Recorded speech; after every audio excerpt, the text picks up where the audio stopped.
Muita atenção aos padrões de movimentos e ao posicionamento dos exercícios em relação à câmera. Seremos mais rigorosos nesse slot.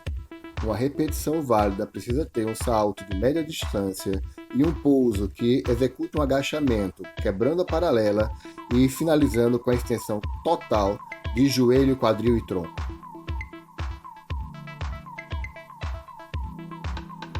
Saltos de pequena distância ou pouso que não realize agachamento, quebrando a paralela e finalize com a extensão total de joelho, tronco e quadril não serão validados.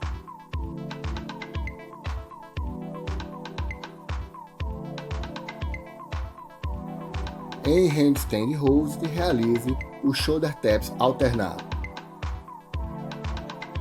Na posição de plank, tocar os ombros alternadamente com uma das mãos. Pode tocar o ombro do mesmo lado ou o ombro oposto em qualquer das situações de shoulder taps. Vamos à explicação do WOD.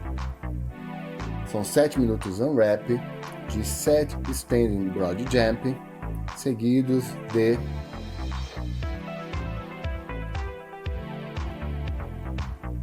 14 shoulder taps. As mãos podem tocar os ombros do mesmo lado ou do lado oposto.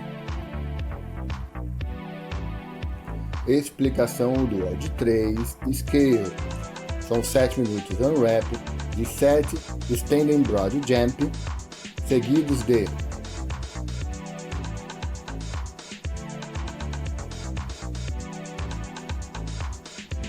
14 plank shoulder taps.